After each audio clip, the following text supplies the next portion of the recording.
Op het domein Kelktroef in Houthalen-Helchteren vindt dit weekend het House en Techno Festival Extrema Outdoor plaats. De organisatie verwacht dit weekend voor deze 5e editie maar liefst 40.000 bezoekers. En dat is meteen een recordopkomst.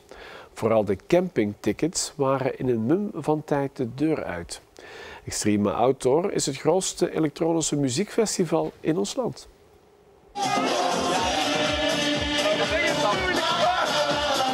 Het feestje is gestart op de camping van Extrema Outdoor. Onder een stralende zon worden de tentjes geplaatst. De plannen voor het Pinksterweekend kunnen hier niet duidelijker zijn. Zo scheef mogelijk geraken, want ik verjaar ook zondag, dus komt in orde.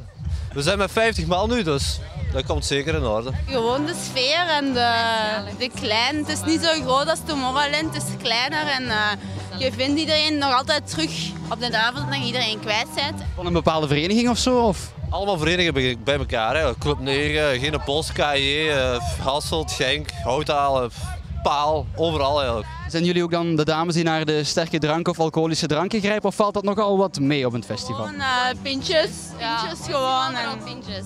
En op de camping misschien een beetje meer. Wat hebben jullie dan mee voor op de camping?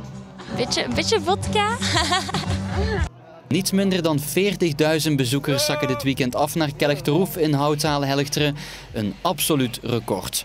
Ik denk dat we net op het juiste moment voor het juiste concept hebben gekozen. Muzikaal, productioneel. En het festivalland had daar echt iets nieuws nodig, iets fris. En wij zijn outside the box gaan denken en mensen hebben dat geapprecieerd. De camping is volledig uitverkocht. Het is dus even drummen geblazen. Maar niet voor iedereen. Hoe voelt dat water hier? Ja, lekker chillen, jongen. Iedereen moet wachten. Ik dacht, ja, even chillen. Biertje erbij. Wie liever niet wil sleuren met een tentje, kan ook een kant-en-klaar tentje huren. Dat wordt hoe langer hoe meer een trend. Dat is zeker een nieuwe trend die wij een jaar of 3, 4 geleden al zagen ontstaan. En wij denken dat dit enkel het begin is. Dit is de toekomst van het festival kamperen. Ja. Met 40.000 bezoekers is Extrema uitgegroeid tot een van de populairste festivals van Limburg. Het plafond is wel nog niet bereikt. We gaan zeker niet groeien tot een mega groot festival, want we willen het wel gezellig houden. En naar mijn gevoel, als wij in de toekomst tot een 25.000 mensen per dag kunnen groeien, daar ligt voor ons wel het plafond om het gezellig te houden. En dan gaan we ook niet meer doorverkopen.